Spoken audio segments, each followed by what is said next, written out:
아리조나 대학교에 재직하고 계신 지항유 교수님의 발표를 듣겠습니다. 이 영어 제목을 우리말로 번역하면은 어떻게 고려대장경은 호부가 되었나, 동아시아 대장경 성립에 있어서 목판의 중요성이라는 제목이 되겠습니다. 이 발표에 대한 교수님의 발표를 들어보겠습니다. 말씀해 주시죠.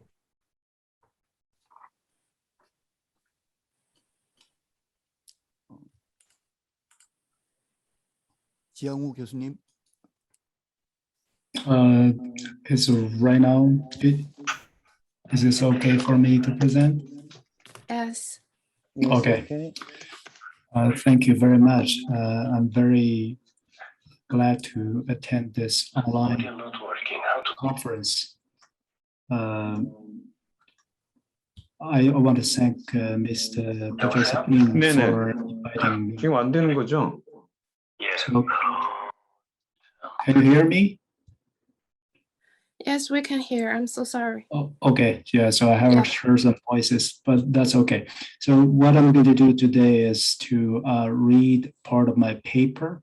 I wrote a probably much longer paper. I don't think I can read it, all of them, but I have some versions, some parts I think I can read to you. I think that's going to be much clearer to be understood here. The title of my presentation is How Did Goryeo Canon Become a Talisman? On the Importance of Printing Blocks in the Formation of East Asian Buddhist Canons. So this paper, I'm going to emphasize the importance of printing blocks. So in 1884, US Navy officer George Clayton Falk, one of the early Westerner who toured Korean Peninsula, visited Haeinsa after hearing about its great reputation. Although the monastery seems to have been disappointment for him, he was impressed by his collection of a huge number of wood blocks. So here I omit the translation of his observation. Let me continue. Falk's description, though not perfectly accurate, was perhaps the first report about the Korean canon by a Westerner. However, his diary has been buried in the Bancroft Library at the University of California, Berkeley, until its publication in 2008, and had virtually no impact on Western knowledge about the Korean canon, formerly known as the Goryeo Canon. Most Westerners learn about the Korean canon through the intensive studies by Japanese scholars such as Ono Genmyo, Oya Tokujo, and Yauchi Hiroshi. When the Korean was under Japanese colonial rule from 1910 to 1945, there were works introduced to the world that there has been actually 3 attempts in Korean to create the canon. The extant blocks from the final attempt. Goryeo Canon then attracted the attention of Western scholars and became a subject of study in the works of French scholars Maurice Corin and Paul Demiville, and later the American scholar Louis Lancaster. So I guess probably you know Dr. Louis Lancaster pretty well. And next year is going to be his 90th birthday. Corin left a detailed note about the Korean canon in his Korean bibliography published in 1896, and Demiville wrote a short introduction of its history in his comprehensive survey of various printed editions of the Chinese canon. In 1979, Louis Lancaster and Song Bei-pa published the monumental catalog of Goryeo Canon, greatly facilitated research on it, and enhanced its visibility in the burgeoning field of Buddhist studies at that time. After the liberation of Korea from Japanese rule, the canon became a national treasure for preservation and research. After becoming a designated World Heritage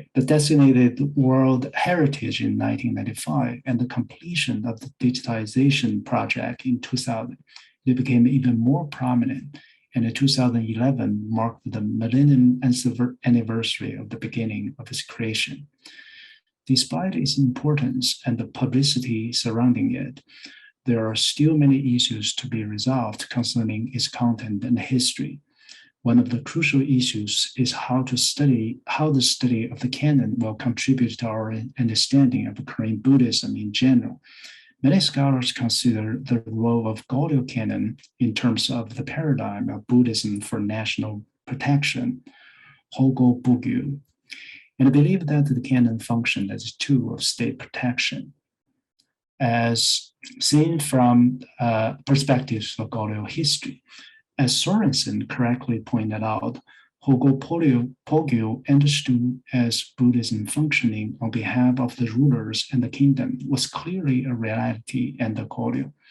However, there has been a growing trend in studies of Korean Buddhism to critique the concept of Buddhism for national protection as a fundamental aspect of Korean Buddhism, especially concerning its recent origin during Japanese colonial rule and the post-liberation era.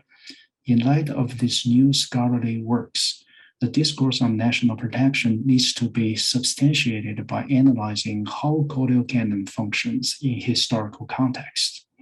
In this paper, we intended to reconceptualize the role of printing canon of the Korean canon in the Buddhism-state relationship in Goryeo society by situating the canon in its historical context and examining how the second carved Goryeo canon was utilized in different situations and for various purposes during the Goryeo and beyond. My study shows that its creation and active use was actually assimilated into a general Buddhist culture categorized by ritual performance in the court for the purpose of praying for the divine blessing and exorcising calamities. Gibo Yang Joy, loosely termed as Gyeong Bugyu. This form of Buddhist culture penetrated Goryeo society and functioned as part of the elaborate ceremonial system that helped sustain the political hierarchy. In this system, Goryeo Canon played an active role through symbolic use of printing blocks, which served as a talisman with magical power to dispel foreign invasions and the astral calamities. During time of peace, the canon, together with the ritual chanting and the worship in Tripitaka assemblies, as well as active editing and reproduction, functioned as a form of religious expression to pray for divine blessings and assert Korean's cultural supremacy. During times of oppressing foreign invasions, there was a perceived necessity to amass divine power to combat military threats and their manifestations in heaven and on earth.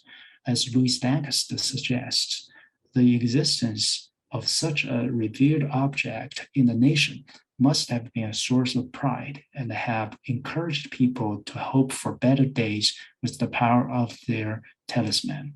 In light of this new understanding, the concept of Buddhism for nation protection, though not necessarily inaccurate, is a misleading concept in the study of Goryeo Canon, and a more refined and contextualized interpretation needs to be reached, taken within a context that includes the various reasons for commissioning the collection and a copying of various Buddhist texts. It is clear that the Buddhist for nation protection was just but one of the number of reasons for deciding to begin this process. So the next session for the historical background of this second version of Goryeo Canon, I'm not going to read that, so I completely omit this, including the background about Choi families, a military house, their relationship with current canon. So I will jump to the third section, which is really about how the canon became a talisman. So it is clear that the Goryeo Canon has been included in a series of religious measures adopted by the Choi military government. However, the reasoning behind how the canon could have played a role in resisting invasions is still not clear. Based on our reading of the historical sources, we offer that The canon was conceived as a powerful talisman, as Louis Lancaster has suggested. Such a creative use of the canon was firmly grounded in geomancy culture on the Korean peninsula. So I also made a long paragraph here and jumping to the key of my argument. The crucial hint for us to understand the role of the canon in Goryeo belief system is the use of terms suppressing or quelling the enemy to describe its function. Here, the use of the canon as an instrument of exercising Jing is closely associated with the use of talisman to dispel calamities in geomancy. According to the geomantic principle, when the evil force is threatening, the exorcising technique, right, Jing Bui or Yong Sun Su, must be used through the careful placement of various talismanic objects. This type of knowledge has most probably been transmitted from China. And by the 11th century, some Koreans have become deeply influenced by such superstitions.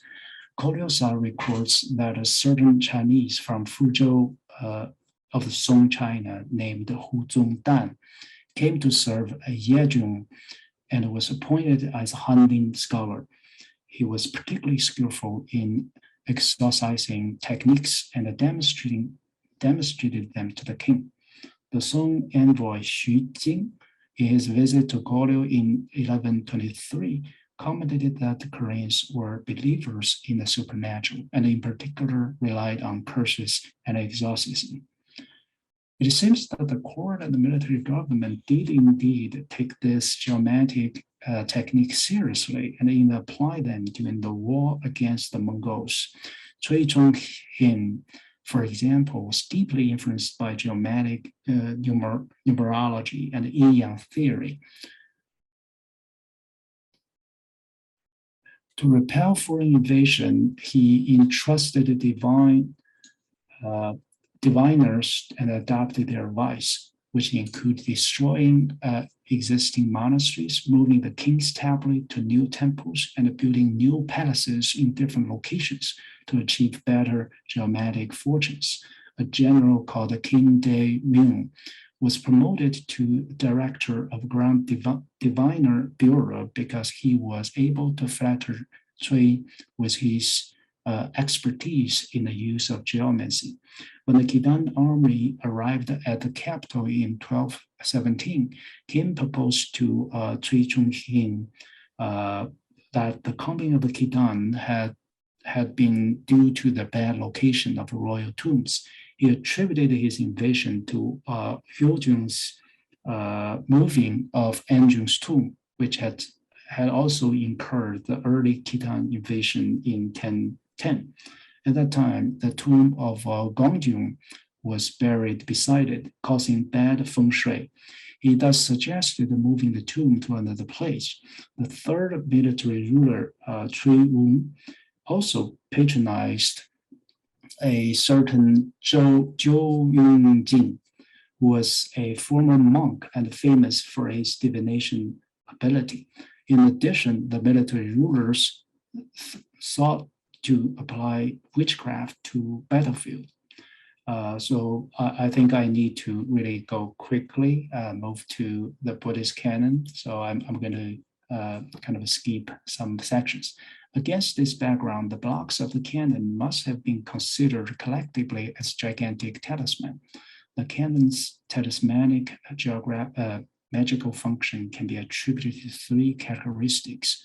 First, the blocks had Chinese characters with Buddha's message carved onto them in a way similar to Taoist talismanic writing.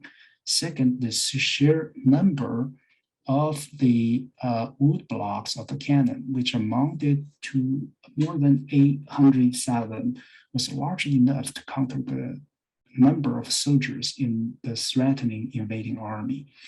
Third, the power of the canon can be released through the chanting of the entire canon in unison during Tripitaka assemblies. It was believed that the sound of chanting had special powers to invoke divine assistance. Such power has been attested in various prayers and eulogy for Tripitaka assemblies. For example, the literati figure here, such as Igilbo, who is very famous, of course, had been asked to write many sound eulogies in praise of the power of chanting. So he has some examples of the Tripitaka poems written for Tripitaka chanting. So here I want to skip the translation here. So it's not surprising that the Goryeo-Korean, unique cult of the canon emerged based on its talismanic function. So next session, I want to move to the Astral Disaster. So scholars have long documented the fact that the Goryeo rulers had to take into consideration geomancy and its proponent in all aspects of their rule. Many scholars have provided research demonstrating that Goryeo rulers were deeply committed to geomancy and applied it in choosing locations, orientations of Buddhist monasteries throughout the state, as expressed in Taejo's second injunction. Less known is the fact that development of astrology also deeply influenced Buddhism. There's ample research to support the view that the Korean esoteric Buddhism had a close connection to astrology. Especially the Buddhist Canon was involved in many Buddhist ceremonies held in response to unfavorable interpretation of astral observations. Goryeo Buddhism, especially esoteric Buddhism, was deeply influenced by astrology, as demonstrated in the worship of the 7 stars of Northern Deeper. A cult advocating this form of worship had originated in Taoism, had been adapted by Buddhism in the 8th century. According to Sorensen, in the mid-12th century, especially in the Huijun's reign, the cult of the Northern Deeper became popular in the court. During Gojung's reign, when the second canon was carved, rituals dedicated to Northern Deeper were held over 125 times. A few decades before the carving of the first canon, the Khitan envoy Ye Lü-chun visited the Goryeo court in 984 to negotiate border issues. He noted the advanced culture of astrology in Goryeo and even studied under a Goryeo national master. Ye Lü compiled his notes into an astrological text entitled Compendium of Astrology and Divination, 星命总括, which came to be included in the Chinese imperial collection 永乐大典 and the 四库全书. During Ikyubo's time, the frequent foreign invasions and the peasant rebellion were compounded by an increase in the number of observed astrological anomalies. Many of Ikyubo's prayers for ritual ceremony fall into the category of Gilang.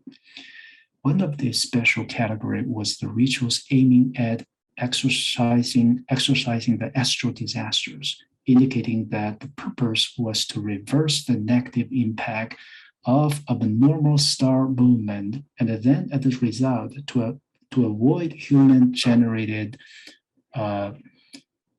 disasters in the world. In Ikyubo's 2 prayers, written to be performed in the Tripitaka assembly around the time second canon was created, he made explicit allusion to the astrological movement in the sky as the reason for holding such ceremony. So here I have a short translation. Probably I'm going to read this translation because it can show his reasoning. Because disasters arise from their embroils, we have to admonish ourselves about the gradual emergence of danger, such as this due to minute changes. However, as described in the astrological records, the lack of many successful policies and governances has frequently resulted in the appearance of ominous stars. The metal star, which is Venus, suddenly invaded the grand forbidden palace And the wood star with Jupiter again interfered with the simulating perplexor, which is Mars. So this is extremely bad in astrology. We therefore became so worried and terrified. It's absolutely appropriate to devote ourselves to the most subtle teaching, which is Buddhism, and rely humbly on the help of Buddha's compassion to dispel the calamities. The end of the prayer, so there's another prayer. I don't think I have time to read all of them, so I will skip this one, right?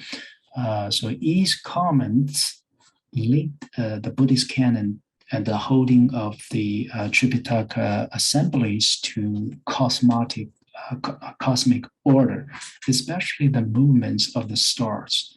According to traditional East Asian astrology and astronomy, the sky is imagined as reflecting the imperial hierarchy in the human world and is further divided into 3 star clusters or enclosures: the purple forbidden palace, the heavenly sovereign main palace, and the ground forbidden palace, the heavenly sovereign governing office, right, and the celestial market. Right. So each enclosure contains many stars that were named after official titles in the Chinese bureaucratic system. In addition, there are 28 constellations in 4 directions, 5 planets moving across the sky and form different relationships with these palaces and the constellations. When a planet enters a particular celestial region marked by the 3 enclosures and the 28 constellations, they form the relationship of conjunction, which was referred to as violation. In addition, comets and meteorites, usually referred to as the bushy stars, broom stars, or gas stars, falling stars. So these are really bad for astrologers. Have paths of movement that also indicate upcoming dangers in human world. Other celestial phenomena such as solar and lunar eclipse, sunspot, sighting of Venus in the daytime were also observed and interpreted. Based on complicated interpretation of these astrology events by the state observatory, which was monopolized by the court, the grand historian presented a report to the celestial phenomena and the divination interpretations to the king. Theoretically, all changes in human world, such as the change of dynasty, the death of the ruler or minister, natural disasters such as flood, droughts, and military operation invasion, can be predicted in advance based on sophisticated observations of star patterns. Under the influence of an astrological culture, the government offices widely employed astrologers. They were even hired onto the command staff of military to follow and report on erratic star movements, as well as signs of phenomena perceivable in the wind and the clouds, in order to make prognostication of military options and to avoid disasters. There are many such entries pertaining to astrological events in Goryeo, which clearly indicates the corresponding relationship among heaven, earth, and the human world. Systematic Korean astronomical records were mostly preserved in the Astrological Gazetteer in Goryeo. In most cases, astronomers offer unembellished recordings of their observations. Occasionally, an interpretation offered by the grand historian, along with the king's reaction, were inserted, thus leaving important information about how the Goryeo Canon reacted to astrological changes. If a divination indicated an incoming astral disaster, a ruler had to take immediate action to avert such an ill fortune. although there were also long-term remedies available, such as reforming policies and governance, offering the immediate response was to perform special ritual of exorcism, especially in situations in which the resources for more comprehensive responses were exhausted. The colonial court and the military rulers were fully convinced by the interpretation of the star patterns and hoped to change their fate by influencing the star's movement. Even the mighty military ruler Cui Chung-hen had to face the inevitability of his fate. In the fourth day of the ninth month of 1219, the violation of Mars by the moon was observed, and the astrological officer reported to the court, a prominent person will die. Cui Chung-hen was so scared, and he summoned musicians to play music all day. However, he died eventually late in the night. So I want to go quickly to my conclusion. Right? As this paper reviews, Goryeo people had used the canon in innovative ways in response to their own situation. In contrast to China, where the canon had never been conceived or applied as an effective means of warding off disasters, the Koreans came to incorporate the canon into their own belief system and used it for ancestral veneration, praying for blessings, and repelling foreign invasions. Incorporating the carving of the canon as a means of repelling disaster was clearly a Korean invention, as the canon being used primarily to appeal for blessings and to spread Buddhist work in China was never considered by Chinese court to function in this way. Even during the Song dynasty, when Kaibao canon was carved, while the Song government suffered from many military defeats by the Khitans, Tangus, and the Jurchens, and later the Mongols, the court never considered using the canon as a symbolic ritual means to ease the crisis. In this sense, the canon, by means of its protective power inherent in the printing blocks, was a tool to assist in the rule of the state through its moral and spiritual message in China. However, in Korea, the canon came to be incorporated into an indigenous belief system and thus functioned as a part of the Buddhism for praying, for blessing, and warding off disasters, which is a translation for Gyeong Bugyo. So that's the end of my presentation. Once again, I want to thank our conference organizer and Professor Kim. I'm so glad to have seen so many old friends, and I hope this type of seminar conference can continue maybe next year, so I can have time to visit 해인사. Thank you very much. Yeah. 네, 지양우 교수님께서 우리 대장경이 어떻게 이제 호부가 되었는지에 대한 역사적인 사실들을 근거에 맞춰서 자세히 밝혀주셨습니다. 사실 뭐 대장경이 몽골안을 막치기 위해서 불교의 부처님의 힘을 입어서 제작된 것이고, 또 그 이후에 여러 가지 이제 천문 재변에 대해서 이변에 대해서 이 부처의 불교의 힘을 빌려서 또 대장경의 힘을 빌려서 몰아내고자 했던 부분들은 새로운 우리의 또 지식을 더해주는 것 같습니다. 네, 감사합니다.